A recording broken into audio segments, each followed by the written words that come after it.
तो नमस्कार, good morning, स्वागत है आप सभी का। यह है साल का 279वां दिन और आप देख रहे हैं जी दिल्ली एनसीआर हरियाणा पर दिल्ली वाला रेडियो टीवी। मैं हूं आपके साथ बसंत शर्मा और मैं हूं आपके साथ प्रिया शर्मा। हम एक बार फिर से हाजिर हैं हमारे खास कार्यक्रम दिल्ली वाले रेडियो टीवी के साथ। हमारे इस कार्यक्रम में आपको खबर मिलेगी रेडियो और टीवी की गजब कॉम्बिनेशन में, अनोखे लहजे और एक अलग अंदाज में, जहां आपको खबर सुनाएंगे भी, साथ ही दिखाएंगे भी। दिल्ली की गलियों से लेकर दिल्ली वालों के दिन भर की कहानी तक खबर सीधे होंगे आपके मतलब से जुड़ी हुई। तो कान खोलकर दिल लगाइए और जुड़ जाइए हमारे साथ। आप देख रहे हैं दिल्ली वाला रेडियो टीवी।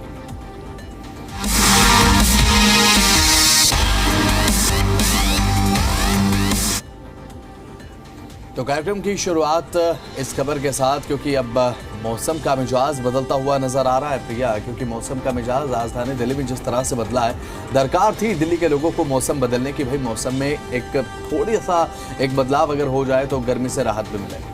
जी बिल्कुल बसंत, आपने सही कहा। दिल्ली में मौसम का मिजाज पूरी तरीके से बदल गया है। देर रात झमाझम बारिश से मौसम काफी सुहाना हो गया है। दिल्ली में लगातार बादलों ने अब डेरा जमाया हुआ है और बारिश देखने को मिल रही है। अब आगे भी मौसम विभाग की ओर से दिल्ली में भारी बारिश को लेकर येलो अलर्ट जारी कर दिया गया है। अब ऐसे में दिल्ली में आज यहाँ पर बात करें तो मध्यम दर्जे की बारिश हो सकती है। इसके साथ साथ आंधी चलने की भी संभावना है। 2 दिन तक दिल्ली में झमाझम बारिश को लेकर अलर्ट दिया गया है। यानी कि बारिश के बाद अब दिल्ली के तापमान में गिरावट है और आज का अधिकतम तापमान रहेगा 30 डिग्री सेल्सियस और न्यूनतम तापमान आज रहने वाला है 23 डिग्री सेल्सियस। अब ऐसे में 30 डिग्री अधिकतम तापमान, इसका मतलब मुझे लगता है कि ये सर्दियों का आगाज भी है। अब ऐसे में बात अगर करें तो 7 अक्टूबर को भी इसी तरीके का मौसम रहने की संभावना जताई जा रही है।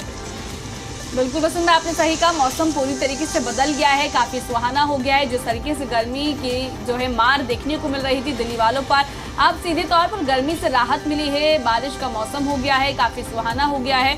और अब देखने वाली बात होगी कि कितनी दिनों तक ये बारिश देखने को मिलती है। फिलहाल अनुमान तो जताया जा रहा है कि 1 से 2 दिन इसी तरीके से बारिश देखने को मिलेगी। 2 दिन बाद दिल्ली में बारिश का दौर थम सकता है और 8 से 11 अक्टूबर तक दिल्ली में आंशिक रूप से बादल छाए रहने की भी आशंका जताई गई है। अब ऐसे में बात बारिश को लेकर जब हम करते हैं तो जाहिर सी बात है, बारिश को लेकर अनुमान जब मौसम विभाग ने लगाया तो यहाँ पर सीधी तौर पर मौसम विज्ञान विभाग ने कहा था कि भाई 2 दिन का बारिश का अलर्ट है, आज और कल हमने देखी बारिश। और आज प्रातःकाल सुबह 4 से 4:15 बजे का समय था जब बारिश हल्की फुल्की हो रही थी। और नोएडा में तो बारिश ठीक ठाक हुई है। दिल्ली से सटे हुए नोएडा में अच्छी खासी बारिश हुई। दिल्ली के कई इलाके ऐसे रहे जहां पर बारिश दर्ज की गई है। वैसे में बारिश जो है, मौसम का मिजाज बदलते ही बड़ा खुशनुमा मौसम है और हम तो यही चाहते हैं कि भाई आपके लिए मौसम बना ही रहे तो अच्छी बात है। थोड़ा सा ठंड का एहसास रहेगा तो थोड़ा अच्छा भी लगेगा, क्योंकि पिछले दिनों गर्मी ने जितना परेशान किया है, एकदम से 38 से 39 डिग्री तक तापमान पहुंचा प्रिया, लोग परेशान भी हुए। लेकिन ये जो बारिश है, मैं एक और बात यहाँ पर कवर करना चाहूँगा। अब क्योंकि किसान इस समय मंडियों में, पता है प्रिया आपको, उन किसानों की फसल इस समय मंडी में, और ये बारिश उन किसानों के लिए ठीक नहीं है। हम भले ही यहाँ पर ये बात सोच रहे हो कि भाई गर्मी से राहत है और तापमान में गिरावट है, लेकिन किसानों के नज़रिए से अगर देखा जाए तो मुझे लगता है कि ये बारिश उनके लिए थोड़ा सा हो सकता है कि थोड़ा नुकसान दे दे, लेकिन गर्मी से राहत की बात तो है ही। बिल्कुल सही का बसंत, जैसे कि मेरे सहयोगी ने अभी जिक्र किया कि गर्मी से राहत मिली है, थोड़ा थोड़ा ठंड का एहसास होने लगा है। सुबह और शाम की बात की जाए तो बसंत काफी मौसम जो है ठंडा रहने लगा है। ऐसा होता है कि अब एसी बंद कर दो, जैसे सुबह होने लगती है। शाम की ठंड मुझे लगता है कि अब है, तो शाम के समय एक ठंड का एहसास बढ़ जाता है। और एक चीज़ ये भी है ना कि अब एक्सपीरियंस करेंगे तो जब आप सड़क पर चलते हैं, जब ट्रैफिक के बीच में चलते हैं, उस समय भले ही ठंड का एहसास होता हो ना हो, लेकिन जब आप किसी खाली रास्ते पर चले जाते हैं, ग्रीनरी के पास जब चले जाते हैं, तो उस समय जो है एक ठंड का एहसास बढ़ जाता है प्रिया। वो कभी आप कैसे? बिल्कुल सही का पसंद आपने कि अब मौसम जो है बिल्कुल सुहाना हो चुका है। सुबह और शाम ठंड का एहसास होने लगा है। और बिल्कुल सही कहा, जिस तरीके से हम जब खाली रास्तों पर जाते हैं तो ज़्यादा मौसम के बारे में हम फील कर पाते हैं, क्योंकि जब ट्रैफिक होता है तो देखा जाता है कि आखिरी बार ये कब महसूस किया था? शायद 2 से 3 दिन पहले मैं बाहर निकली थी, तब मैंने देखा कि भाई अब थोड़ा मौसम सुहाना हो गया है, तो साथ साथ और ठंडा भी हो गया है। और बात जैसे कि हम अभी कर रहे थे कि बारिश को लेकर, कि नोएडा में भी बारिश देखने को मिली। आज सुबह मैं ऑफिस आ रही थी तो मैं जब सुबह उठी, मेरी आज मॉर्निंग शिफ्ट थी, तो मैंने देखा कि भाई पानी पानी लगता है कि रात में बारिश जरूर हुई है। आज सुबह बारिश हुई थी, मतलब 3:30 से 4 बजे के आसपास का समय था। उस समय बारिश दर्ज की गई। कल देर रात भी राजधानी दिल्ली के कई इलाकों में बारिश देखने को मिली। बारिश का मौसम है, दिल्ली वालों के लिए अच्छी खबर यह है कि अब गर्मी से तो राहत मिलती हुई नजर आई है, लेकिन जब बारिश होती है ना तो दिल्ली वालों को बहुत ज़्यादा इंजॉय करने का मौका नहीं मिलता है बारिश को। अब जब बारिश हो जाती है आधे से 1 घंटे तक मुश्किल से दिल्ली वाले इंजॉय करते हैं, लेकिन उसके बाद होता ये है कि जल भराव परेशान करने लगता है। तमाम तरीके की जो परेशानियां हैं वो देखने को मिल जाती हैं। तो चलिए अब इसी के साथ आगे बढ़ते हैं। अभी तक बारिश को लेकर अपडेट हमने आपको दी, तो एक और बड़ी जानकारी है दिल्ली वालों, क्या आपको पता है कि अब पत्र लिखे जा रहे हैं? क्या आपको पता पत्र लिखे जा रहे हैं किस चीज को लेकर? आप बताइए बसंत, किस चीज को लेकर लिखे जा रहे हैं? तो किस चीज को लेकर ये पत्र लिखे जा रहे हैं, आपको क्या पता है? अगर पता है तो कमेंट सेक्शन में हमारे सोशल मीडिया प्लेटफॉर्म पर आप बता सकते हैं, वरना हम आपको बता देते हैं। यहाँ पर पत्र लिखा गया है शकूर बस्ती के विधायक कर्नैल सिंह ने मंत्री मनजिंदर सिंह सिरसा को। और कर्नैल सिंह विधायक साहब ये मांग कर रहे हैं कि दुकानदार अपने दुकानों पर नेम प्लेट लगाएं, ग्राहकों को ये पता रहे कि आखिर वो किससे सामान खरीद रहे हैं। उन्होंने कहा कि एक गहरी साजिश है, जानबूझकर लोगों के साथ जान का खिलवाड़ किया जा रहा है। अब प्रिया, जो ये बात की जा रही है कि भाई दुकानदारों को जो है वो नेम प्लेट लगाना है अपनी दुकान के सामने, आप किस तरह से देखते हैं? पसंद देखिए, हर चीज के 2 पहलू होते हैं, पर एक ये अच्छा कदम भी है। जिस तरीके से हम देख रहे हैं, त्योहारी सीजन है, मिलावटखोर सक्रिय हो जाते हैं। अभी हम बात करें, त्योहार नवरात्रों से शुरुआत हुई थी, तो नवरात्रों में भी देखने को मिला था कि 200 के करीब जो है लोग बीमार हो गए थे। फिर अभी कुछ दिन पहले पनीर की भी खबर आपने भी पढ़ी होगी शायद, कितनी भारी मात्रा में जो है पनीर जब्त किया गया था, जो कि खराब क्वालिटी का लोगों को परोसा जा रहा था। हम खोए की बात करें, अब मिठाइयाँ बननी शुरू हो जाएंगी, घरों में भी गुंजिया और कई चीज़ें बनने लगती है, तो खोए की बिक्री बढ़ जाती है। तो देखा जाता है कि मिलावटखोर सक्रिय हो जाते हैं। बात कर लेते हैं आगे वसंत की, और खोए की हम बात कर रहे हैं तो शिकायत की बात त्रिलोकपुरी विधायक रविकांत खुद मार्केट में उतरे और छापेमारी करते हुए नजर आए। उस दौरान जो है मार्केट में हड़कंप मच गया। उन्होंने खुद और दुकानदार के पास पहुंचे, क्वालिटी चेक करते हुए नजर आए, उनसे बातचीत भी की और साथ ही चेतावनी भी देते हुए नजर आए थे कि अगर ये खराब हुआ तो तुम्हें बख्शा नहीं जाएगा और दुकान को बंद कर दिया जाएगा। ये जरूरी है त्योहार के सीजन में, ये बेहद ज्यादा जरूरी है कि भाई जो डेयरी प्रोडक्ट्स है, क्योंकि हम देखते हैं हमारे घरों में पूरे साल भर मिठाई इतनी नहीं आती है जो इतनी त्योहार के मौसम में आती है, त्योहार के सीजन में आ जाती है। अब दशहरा बीत चुका है, दिवाली आने वाली है, दिवाली में भाई दूज का त्यौहार रहेगा, भाई दूज से पहले धनतेरस हमें देखने को मिलेगी, लोगों के घरों में मिठाइयाँ पहुँचती हैं और उन मिठाइयों में अगर मिलावट होगी तो लोगों की सेहत के साथ तो भैया सीधा खिलवाड़ है। प्रिया, आपने जब मिठाई खाई, आखिरी बार कब मिठाई खाई थी, आपको याद है? हाँ, मुझे याद है, मैंने अपने ऑफिस में ही खाई थी, शायद नवरात्रों में ऑफिस में दी गई थी, तो मैंने आखिरी अपने ऑफिस में ही खाई है। पर हाँ, हम आपको भी कहेंगे, आप जब भी मिठाई लेते हैं तो किसी अच्छी शॉप से लीजिए, और जिस तरीके से अब मिलावटखोर सक्रिय हो रहे हैं तो आप दुकान पर देख के ही जाइए, क्योंकि देखा जाता है चंद पैसों के लिए, चंद मुनाफे के लिए वो लोगों की जिंदगी के साथ खिलवाड़ करते हैं। और ग्राहक भी सोचता है कि चलो भाई 2 से 3 रुपए कम का यहाँ पर सामान मिल रहा है तो हम यहाँ से लेते हैं, हमें मुनाफा हो रहा है। पर वो अगर कम पैसों में दे रहा है तो कहते हैं ना कि ग्राहक को नहीं पता, वहाँ पर बचाया हुआ पैसा लोगों को हॉस्पिटल में फिर लगाना पड़ जाता है। सही कहा। और वहाँ पर आप केवल 2 से 3 रुपए बचाते हैं, हॉस्पिटल में आप 1000 रुपए लगा देते हैं, कभी कभी लाखों भी लग जाते हैं। लेकिन यहाँ पर जो नेम प्लेट लगाने की बात की जा रही है, कर्नैल सिंह विधायक साहब जिन्होंने पत्र लिखा मंत्री मनजिंदर सिंह सिरसा जी को कि नेम प्लेट लगाई जाए, इससे आप क्या सोचते हैं प्रिया कि नेम प्लेट लगाई जाए या नहीं लगाई जाए? वो ये कह रहे हैं कि अगर हम कोई सामान किसी से खरीद रहे हैं तो हमें पता हो कि हम किससे खरीद रहे हैं, क्योंकि उत्तर प्रदेश में भी इससे पहले हमने देखा।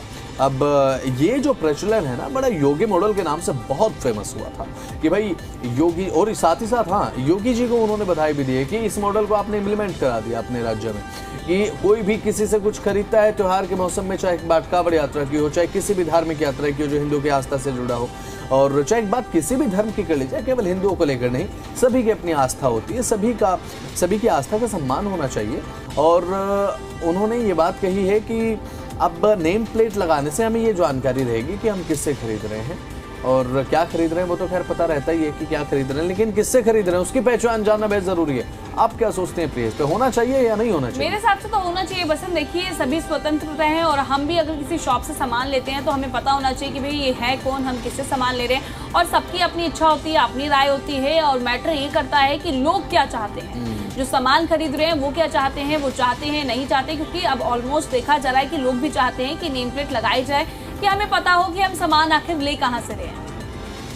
अब ऐसे में ये तो बात हम लगातार बता ही रहे हैं, लेकिन यहाँ पर बात अगर करें ना तो ये बात भी कही जा रही है इस मामले को लेकर कि भाई ये टारगेट करने वाली बात है, किसी धर्म विशेष को टारगेट करने के पॉइंट ऑफ व्यू से ये फैसला लिया गया, ये पत्र लिखा गया है। पर बस देखिए यहाँ पर तो धर्म विशेष का कुछ रोल है नहीं, अभी सिर्फ जो है इसलिए किया जा रहा है, अभी आप भी खबर पढ़ रहे हैं लगातार जिस तरीके से अब ये देखा जा रहा है मिलावटखोर सक्रिय हो रहे हैं, इस वजह से लिया गया क्योंकि बार बार खबरें सामने आ रही थी, देखा गया पनीर को लेकर, देखा गया खोए को लेकर, तो फिर विधायक साहब जो हैं उतरे ग्राउंड पर और पहुंचे दुकानों पर और सीधे तौर पर चेतावनी देते हुए नजर आए कि भाई अगर मिलावट पाई गई तो बख्शा नहीं जाएगा, दुकान को बंद कर दिया जाएगा। बिल्कुल प्रिया, मेरे कहने का मतलब ये कि अब जब नेम प्लेट को लेकर कोई पत्र देखने को मिलता है, जब नेम प्लेट को लेकर कहीं किसी से मांग की जाती है, चाहे वो भले ही उत्तर प्रदेश का कोई जिला क्यों ना हो या फिर राजधानी दिल्ली में अब जैसा कि पत्र लिखा गया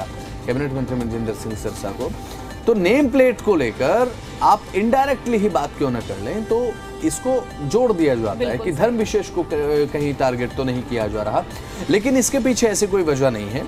इसके पीछे की वजह केवल साफ ये है कि कम से कम ग्राहक को ये पता हो कि हमने कोई सामान खरीदा तो वो हमने किससे खरीदा, उनकी पहचान आखिर क्या है। क्योंकि आपने नोटिस किया होगा जब आप जाते हैं बाजारों में, कोई सामान आप किसी दुकान से खरीदते हैं, किसी परचून की दुकान से आप खरीदते हैं या फिर किराना स्टोर से आप कुछ खरीदते हैं, तो आपको ये नहीं पता होता कि दुकान मालिक का नाम क्या है और कब से उनकी दुकान है ना, उनकी दुकान की जानकारी क्या है। तो ये आपको पता होना चाहिए और इसीलिए कि भाई आप अगर कुछ खरीद रहे हैं तो किससे खरीद रहे हैं, कहीं ऐसा ना हो कि बाद में वो चीज़ एक्सपायर निकले, बाय चांस धोखे से अगर आपने ध्यान नहीं दिया तो आपको कम से कम याद रहे कि हमने उस दुकानदार से। वसंत, आपकी बात बिल्कुल सही है। मेरे को एक इंसिडेंट याद आ रहा है, मेरी एक फ्रेंड थी, उसकी तरफ से उसको कुछ हम खाने के लिए पहुंचे थे तो उसको ये पता करना था कि ये है कौन, तो पहले मेरे को बोलती कि पूछ ले, पूछा नहीं गया तो फिर स्कैन करती है, नाम को पता करती है आखिर है कौन। बहुत सारे लोग हैं वो जानना चाहते हैं कि है कौन, उसकी बात ले। बिल्कुल, और तो चलिए इसी के साथ अब हम खबरों में आगे बढ़ जाते हैं। अब आपको पता है प्रिया, अब दिल्ली में जो स्ट्रीट डॉग्स हैं ना, वो केवल दिल्ली वालों को ही नहीं काट रहे, विदेशियों को भी काट रहे हैं। ये एक मुझे लगता है कि एक बड़ी समस्या है, क्योंकि अब दिल्ली के स्ट्रीट डॉग्स को लेकर पिछले कुछ समय में हमने लगातार देखा कि किस तरीके से जो है वो एक पूरा गतिरोध देखने को मिला था। डॉग लवर्स की बात आप कर ले, डॉग लवर्स का एक अलग स्टैंड था। अब ऐसे में दिल्ली के जवाहरलाल नेहरू स्टेडियम में वर्ल्ड पैरा एथलेटिक्स चल रहा है, अब वहाँ पर 2 इंटरनेशनल कोचेस को यहाँ पर कुत्तों ने काट लिया। बताइए, अब उनको कुत्तों ने काट लिया, उसके बाद एक और फिर से विवाद छिड़ गया है।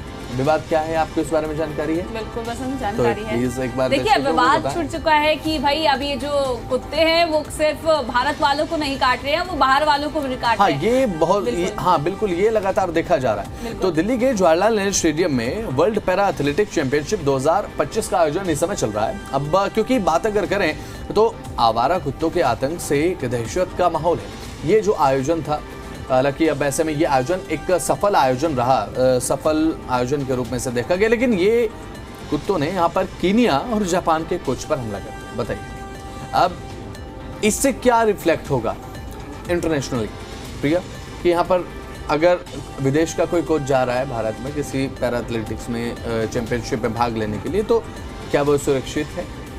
क्योंकि स्ट्रीट डॉग्स इतने हैं। अब अगर आप ऐसे देखेंगे जब ये मामला, तो जाहिर सी बात है, अगर फॉर एग्जांपल अगर आप किसी देश में चले जाते हैं तो वहाँ पर अगर आप किसी ऐसी घटना का शिकार हो जाएं तो जाहिर सी बात है आप ये सोचेंगे कि इस कंट्री में हम सुरक्षित नहीं है, देख रेख नहीं है। ये कहीं ना कहीं एक बात मन में आ ही जाती है। तो इस घटना के बाद तो हड़कंप मचा ही। एमसीडी की टीमें अचानक से एक्शन मोड में नजर आने लगी प्रिया। बिल्कुल वसंत, और 25 सितंबर से 5 अक्टूबर तक चलने वाले इस चैंपियनशिप के दौरान जापान और कीनिया के कोच पर आवारा कुत्तों ने हमला कर दिया और उन्हें घायल कर दिया। जब देश में विदेशी मेहमान भी आवारा कुत्तों के आतंक से सुरक्षित नहीं है, तो देखिए बसंत, जाहिर है किस तरीके से ये पूरा मामला फिर सामने आता है और अब वाद विवाद भी इस पूरे मामले में देखने को मिल रहा है। और जिस तरीके से विदेशी मेहमान यहाँ पर आए और चैंपियनशिप का आयोजन किया गया था, भारत की किरकिरी होगी भाई, जाहिर सी बात है। क्योंकि अब देखिए होता ये है कि जब आप किसी देश में जाते हैं और एज एन कोच जाते हैं, आप अच्छे तरीके से रहते हैं, already room are booked and, और बात अगर करें क्योंकि यहाँ पर जब आप इंटरनेशनली किसी चैंपियनशिप का हिस्सा बनते हैं एज ए कोच भी, और आप इस तरीके से जाते हैं, आप चैंपियनशिप में अपने खिलाड़ियों पर ध्यान दे रहे हैं, लेकिन अगर आपको कोई कुत्ता काट ले, वहाँ पर बेसिकली स्ट्रीट डॉग अगर काट ले, हमला कर दे आप पे, तो कहीं ना कहीं वो निंदनीय लगता है, क्योंकि इससे इंटरनेशनली एक देश की छवि बनती है। कोई भी सफल बेहद ज़्यादा कोई भी आयोजन जो है बेहद ज़्यादा सफल जब रहता है तो उसका क्रेडिट देश को जाता है, मेज़बान देश को जाता है जो कि आयोजन करता है। जैसे कि भारत ने कोई चैंपियनशिप आयोजित की और बहुत सफल रही, तो उसमें पूरी दुनिया में भारत की एक वाहवाही भी होगी कि भाई भारत में आयोजन था, बहुत सफल आयोजन रहा, आने वाले समय में चांसेस और बढ़ते हैं मेज़बानी करने के, और आर्थिक रूप से भी कहीं ना कहीं मुझे लगता है कि एक अच्छा रहता है किसी भी देश के लिए। लेकिन जब इस तरीके के इंसिडेंट हो जाए कि इंटरनेशनल कीनिया और जापान जैसे देशों के कोच को अगर यहाँ पर स्ट्रीट डॉग हमला करके उन्हें घायल कर दे, तो ये बात भी अंतर्राष्ट्रीय पटल पर जाती है, ये बात भी इंटरनेशनल रिफ्लेक्ट ठीक नहीं है किसी भी देश की छवि के लिए।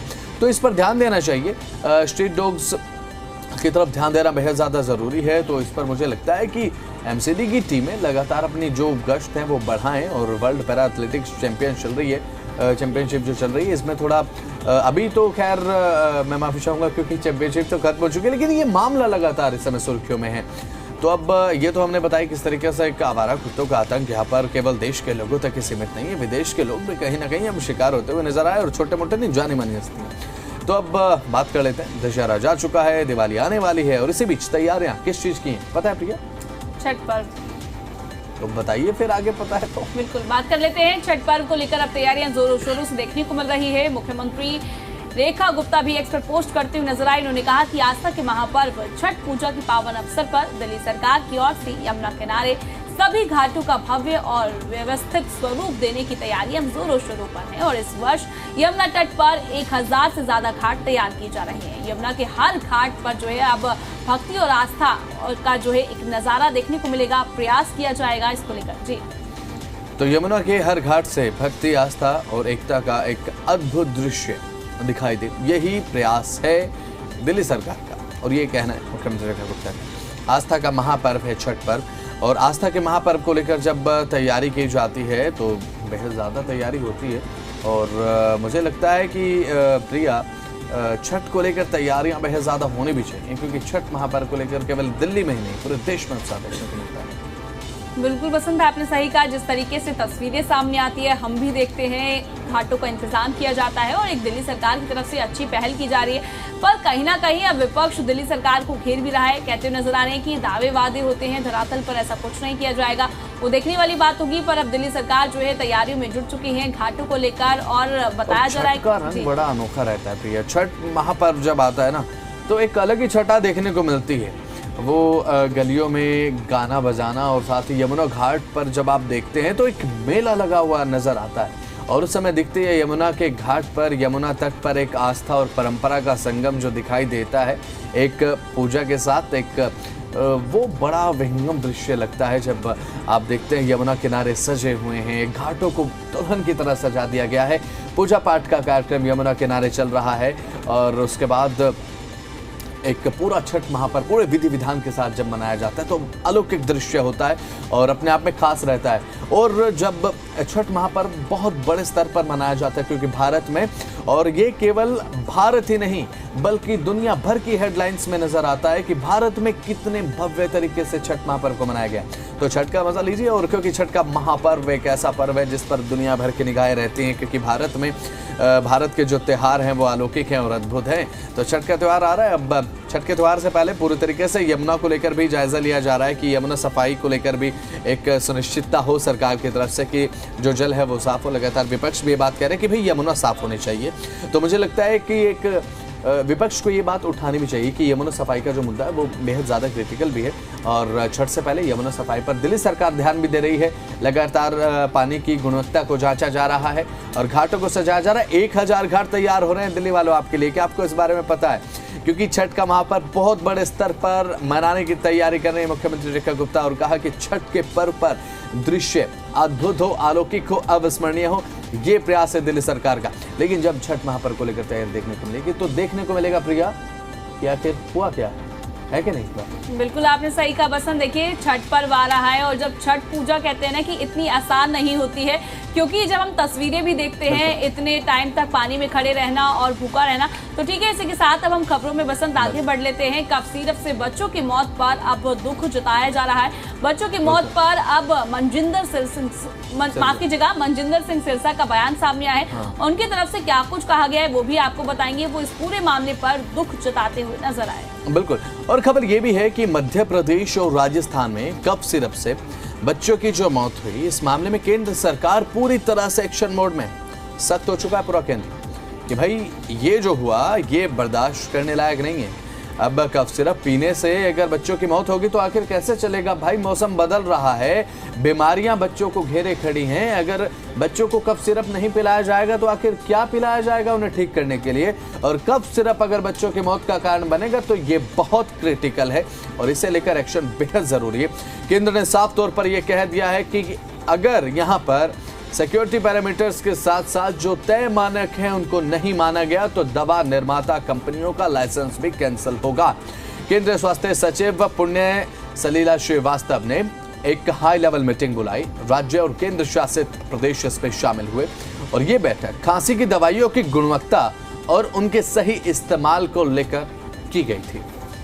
बिल्कुल बसंत, और खासकर बच्चों के लिए खांसी की दवाइयों के इस्तेमाल पर जोर दिया गया। और ये बैठक हाल ही में बच्चों की मौत की खबरों के बाद बुलाई गई थी और मध्य प्रदेश में अब तक 16 बच्चों की मौत हो चुकी है। काफी गंभीर मामला है। बिल्कुल प्रिया, बिल्कुल। देखिए जिस तरीके से पूरा मामला सामने आया और जरूरी भी हो जाता है जांच करना और एक्शन लेना। जिस तरीके से देखिए बसंत, कई बच्चों की मौत हो गई और काफी गंभीर मामला है। देखिए अब हम अपनी बात करें, हमारे घरों में भी दवाइयां होती हैं, छोटे बच्चे होते हैं। अब हम भी सोचते हैं कि भाई खांसी हो गई है, जुकाम हो गया है, सर्दी हो गई है तो ये सिरप दे देते हैं।